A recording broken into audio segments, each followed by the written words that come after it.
This is a good one. Jason Rants, Seattle Red. Seattle mayor tells criminals he'll simply pay to fix their vandalism instead of throw them in jail. Is that right? Yes, it is. Let's get into it. Here we go. So our mayor, Bruce Harrell, he's our incumbent mayor.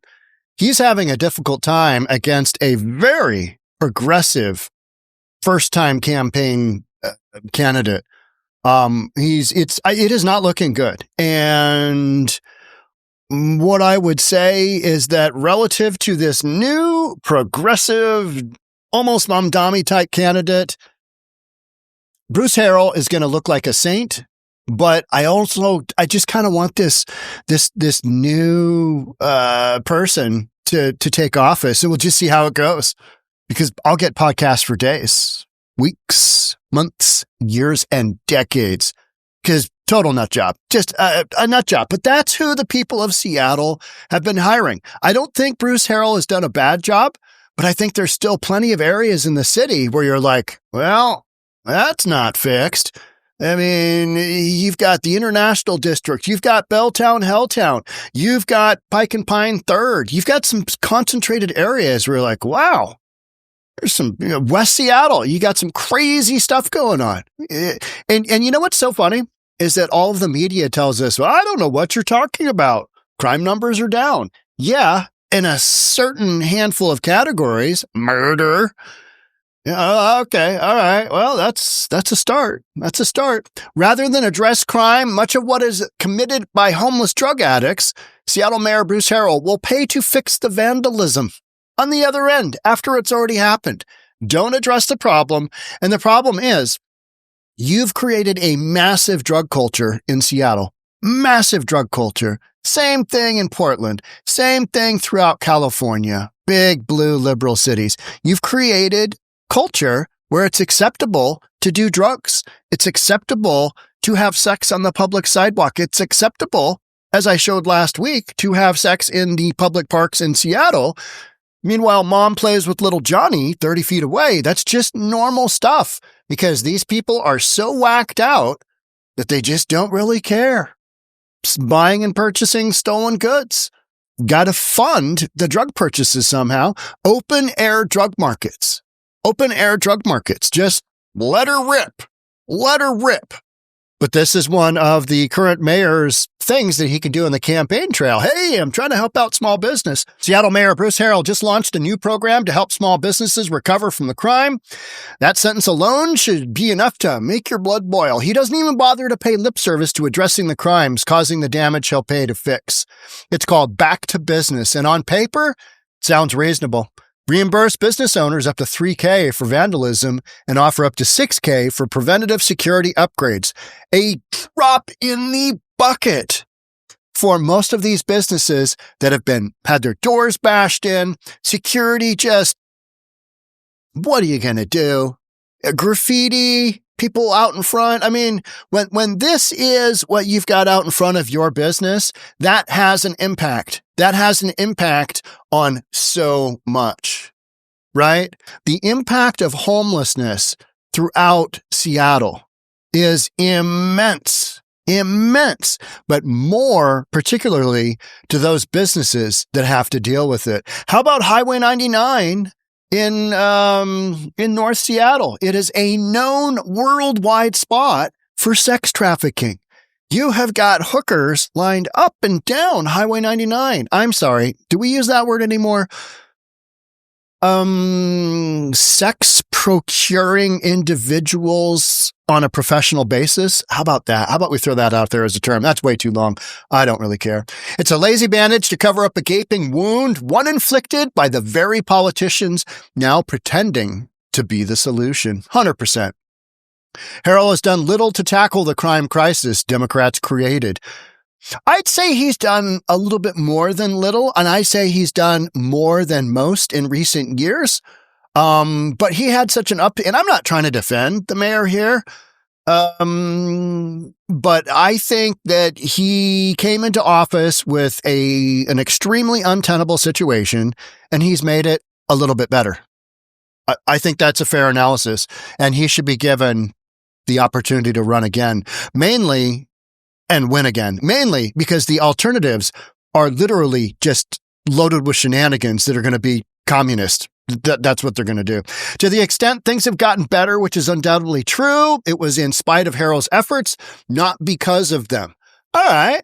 Okay. But you're talking about a mayor in Seattle, and you're going to have to go down some certain avenues. You can't handle things in Seattle like you would in my standard example, Oklahoma City, because it's such a wildly different mindset. People here are mentally challenged. Seattleites are mentally challenged.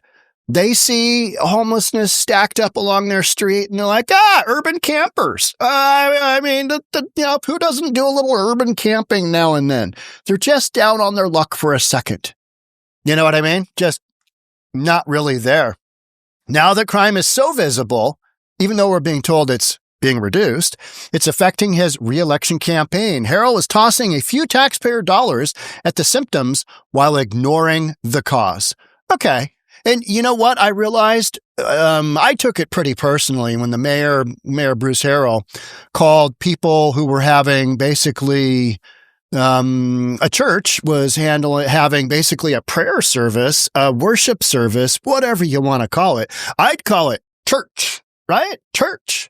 They were having church, and Mayor Bruce Harrell called that an extremist right-wing activity. But what I realized is that he's running for mayor of Seattle. He's going to have basically zero supporters on the right because there's not enough people on the right to make a difference in Seattle. He's going to get way more bang for his buck by going out and calling a church group extremist right wing than he is if he said, they're just having a church service. They're fine. He gets more bang for his buck. He gets more traction politically for hammering on the right because there's no right here in Seattle. You've at best got some moderate Democrats, at best. And that's on a good day with the downhill tailwind, right? Every shattered window, broken door, vandalized storefront isn't just a repair bill. It's a real setback for a business owner, an employee's livelihood, and a neighborhood's vitality.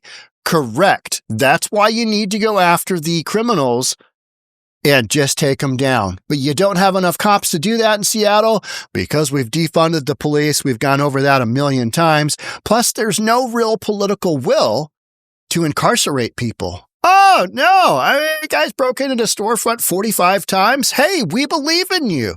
That 46th time, hey, we're going to need to talk.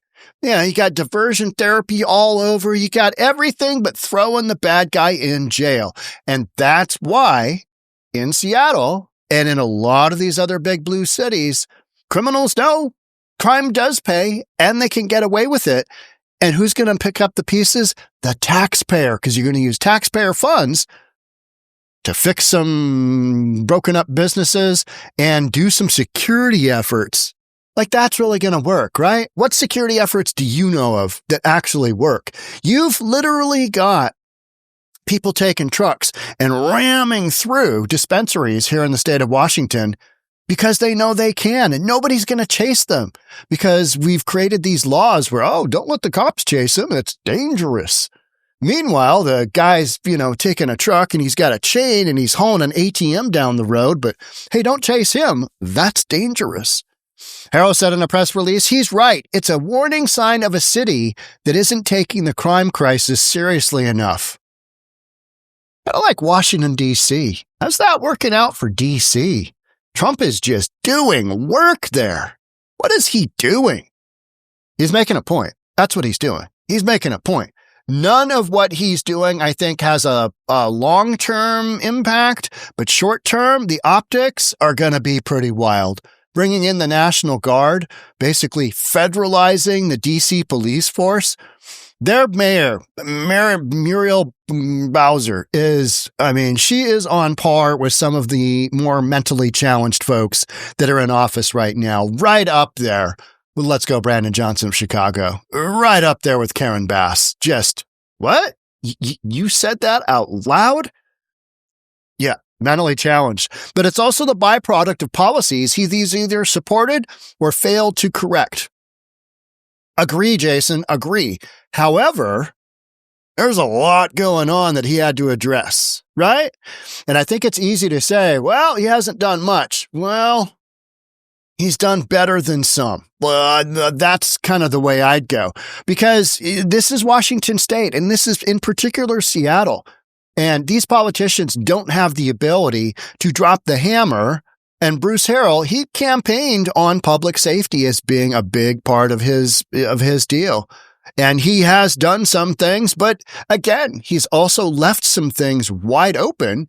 And we've got some real crime stories. I mean, I'm watching some of these crime stories going, wow, this is this particular type of crime. And it's breaking into businesses. It's breaking into cars. It's breaking into people's homes. It's part of the drug trade. It's all interwoven, right? It's all interwoven. And you can't, without going after folks and incarcerating them, which we're not doing, it ain't going to happen. You're not going to have much of a impact. So why not just do a couple of programs that on the optics, hey, I'm helping out small business over there, $3K to help fix his smashed front door and window. Businesses are not broken because of bad luck. No, they're not. They're broken because criminals know they can act with impunity. 100% correct. And what does Herrell offer in response? A refund program. When the criminals have had their way with your business, going to give you a little refund. Going to give you a little backdoor action, little back action right there.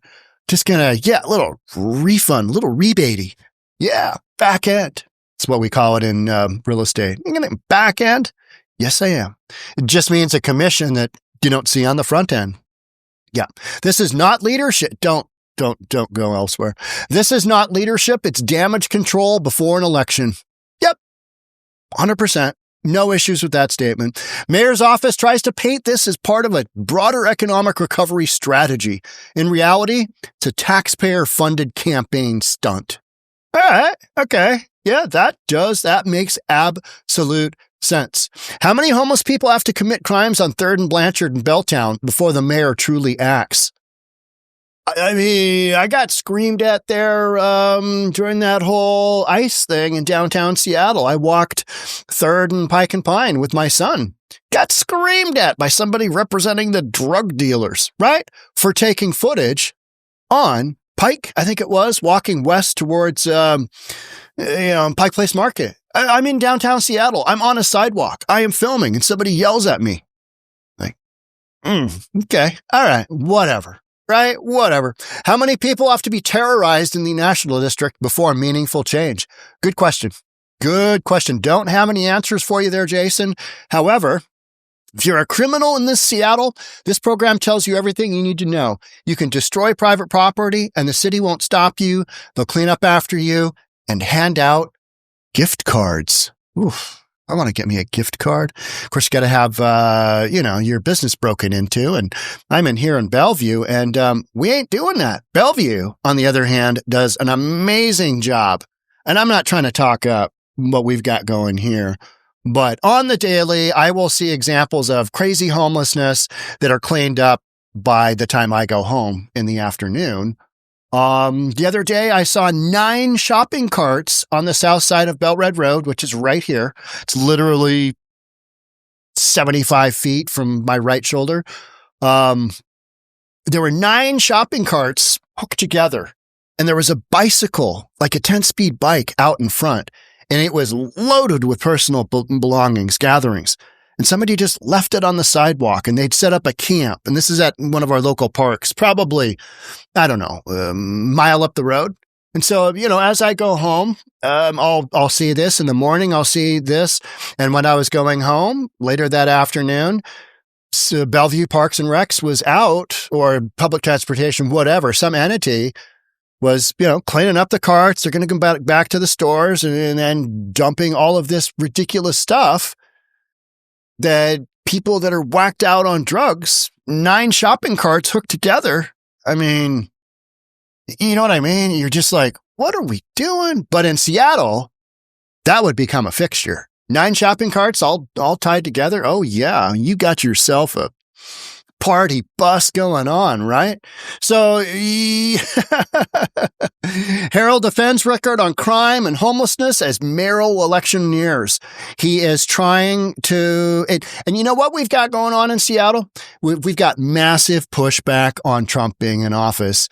They're just all worked up. Can't you imagine? I mean, it's pretty great because, I'm over in Seattle all the time and people are so worked up. They're like, oh, that awful man, Trump. And I'm just thinking, hey, I love the guy. I think he's doing a great job.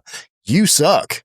But we're in Seattle, so I can't really say that. You might get killed by a weak liberal man or an angry liberal woman. But violent crime rates decline in Washington state, but drug and gun offenses rise by 31%. So violent crime is what they're all pointing to. Okay. All right. But this other stuff that we've got going on that is just wildly out of control, it seems to be happening more and more. How about this one? Another one from Jason Rance. This one caught my eye. Homeless man arrested after disrobing, shouting at people outside Seattle Whole Foods. This is normal. What did we have last week at Trader Joe's? Something along those, somebody got shot and killed. I don't know. A lot of shootings going on right now. Lot of shootings. And I don't know if it's just that time of summer or what. I mean, the temperature in Seattle went above, 80 degrees and everybody freaks out. Oh, I got to take off my clothes, run around and shout at people because that's what we're doing. It's hard to say.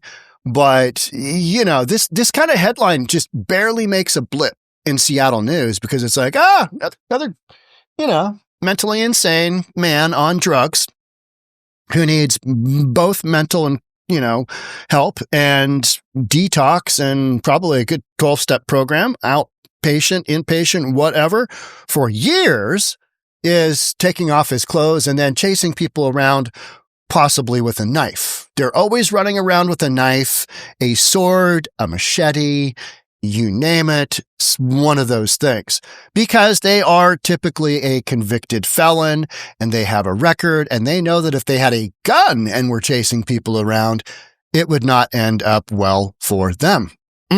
No. Yeah. And actually, I'm not going to read this one. I'm going to read just the highlights here.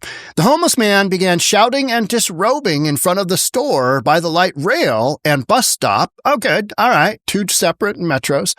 Exhibiting erratic behavior that alarmed customer and staff. A security guard stationed at the entrance, likely the person who contacted authorities, watched closely as the incident progressed. It's unclear whether the man entered the store. According to an officer, the homeless man was either armed with a knife or believed to be armed with a knife, which is why there was such a large response. You got a crazy homeless nut job running around, taking his clothes off, shaking his man stuff, and then chasing people around with a knife, possibly. I mean, if somebody tells me that's possibly going on, I am probably going to say, I'm going to go that away. Wherever is away from this gentleman, it's because you've allowed homeless, crazy people on drugs to live on your streets. And now you've created the culture, you built it out, they came, now you're stuck with it. So no matter who is in office in any of these streets, Washington, D.C., Trump says, hey, I'm going to clear things out. All right. But what are you going to do with all those drug addicts? And what are you going to do with all those dealers that service them and all those people that do the buying and purchasing of stolen goods that facilitate the secondary market for that total entity, which is the liquidity? You got to have money. Even if it's $1 a pop for fentanyl, you got to have a little bit of money going through. Not everybody can do the prostitution thing, right? So, you've approved that ecosystem and then it's not going away. And you've allowed that to happen in certain parts of the city and you've allowed homelessness to take over other parts because you just don't have enough resources to cover it. Yeah, here's that headline. This goes along the same thing. Trump demands homeless people immediately move out of Washington, D.C. All right. Well, where are they going to go? Where are you going to send them to? Away? Well, no, they're going to stay close in to city center because that's where the drugs are and that's where services are. That's where they're going to stay. This isn't that hard to work out. They ain't going anywhere. You're going to have to move them out. And even if you do, they're coming right back. They are zooming right back because that's where the drug supply is. And nobody wants to admit that. Nobody wants to admit, you know what? There's some real relation. I mean, there are folks who will admit that, but they are viewed as right-wing nut jobs, right? Homelessness and drugs, tightly interwoven amongst a whole bunch of other stuff that you got going on. Stealing from the community, liquidity. You need liquidity to buy those drugs. So how are you going to break that cycle? I don't think you are, especially in any of these big liberal cities, because you don't have the political will to incarcerate the criminals breaking into the businesses. You're literally giving the business owner a rebate after the fact, after all that damage has taken place. And you're saying, good luck out there. Keep that store open. But we're not really going to prosecute. We're not really going to arrest. We're not really going to actually incarcerate the bad guys doing this because we're kind of okay with that system. That is literally what's happening across the United States in big, blue, Democrat-run cities because there isn't the political will to do anything about it. Oh, we got to actually put people in jail? I'm not taking the fall for that. Me? You want that on my record? Mr. Mayor, you incarcerated 18,000 individuals, and the demographics of those individuals was, you're racist. Yeah, that's why none of these folks want to do it. It's bad look. Optics. You did what? You incarcerated who? Oh, good heavens. The people committing you actually incarcerated the criminals? Good Lord, what's the world coming to? It's what you got going on. You can't really do anything about it. You don't want to do anything about it. You won't really do anything about it. But we'll talk about it.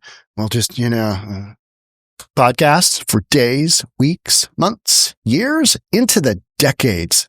That's it for me on this one. Thanks so much for being here. Love to have you subscribe. Hit that notification bell. I'll see you on the next one. Bye for now.